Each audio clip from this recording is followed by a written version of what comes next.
Hey everybody, welcome back. Just wanted to make a couple announcements in this video and just talk about where we're at. So basically we had all the stuff to do with Rome, and once we've finished up with those civilizations, my goal for the next part is to talk about world religions, because we looked at different religious traditions around the world, but most of them were kind of local to their own world. For instance, like the Jews, we've got Jewish religion, we've got Mesopotamian mythology, Greek mythology. Everybody's kind of got their own local folk religion. That'd be the term for a religion that's kind of part of one specific culture and part of that very specific tradition. But what we're going to move into with this part of the class is looking at world religions. Because the difference between world religions, or maybe another way to say it is universal religions, and folk religions, is that world religions feel like they have a message that applies to the whole world. So it's not just about being Jewish and being part of that culture. It's about, the message of Jesus or the message of Buddha or something like that. And the three big religious traditions that we're going to look at for this part of the class, Christianity, Islam, and Buddhism, they all feel like they have a specific message that they want to share with the world. And for them, it's, as many people as possible that they can get to be part of that message, the better. Whereas with things like Judaism or Greek mythology, those guys don't necessarily care if they get as many people as possible to be part of their religion. They'll take it, they'll shrug at it, but that's not what's important. But if you have a message that everybody needs to hear, then you have a little bit of a different thing going on, and you have the need to convert others to your way of thinking about things. So basically you have a world religion, a universalizing religion, called that because it's supposed to be for everyone in the universe. It's supposed to be universal. Anyone can hear it. So that's going to be pretty different. And then those three big traditions are going to change the worlds that they come in contact with. So the culture is going to change in places like China and places like Europe because these religions are doing things so differently. They're causing people to work a little bit differently as well. And it coincides with some big changes in the sort of empires that are around. So there's a lot we'll get to look into in this next part of class. But that's just basically a quick little overview here. Okay, so thoughts on the midterm. If you guys didn't see it already, we kind of ran into a little bit of a problem there. I don't know if you saw it, but basically I had it set up so there were two parts to the midterm. There was a written part and there was a multiple choice part.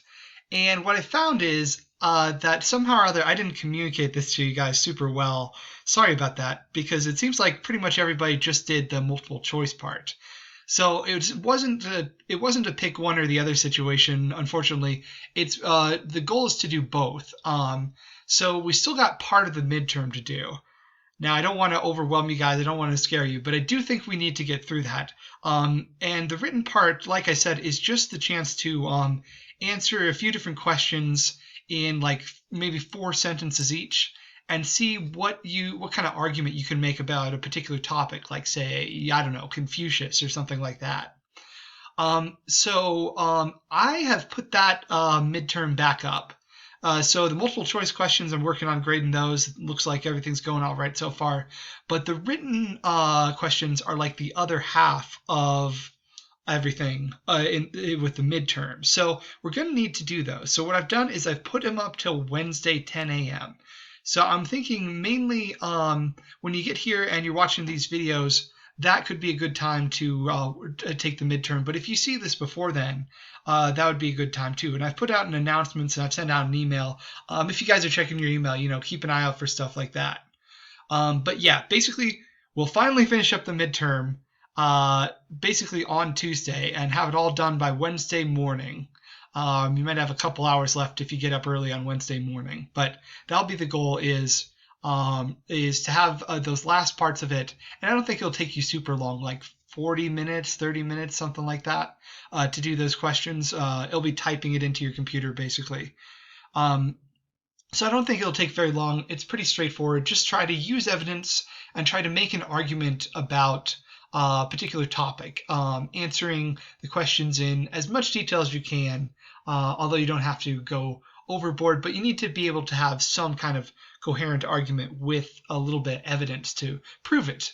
Because one thing I know about historians is that they're always telling each other to prove it, arguing that they don't have enough evidence and they got it wrong. So the way to get it right is to have some evidence and to prove what you're saying by pointing to something specific that I've said or that Fierro said, or a particular artifact or a bit of text like the Odyssey or the Iliad, something like that.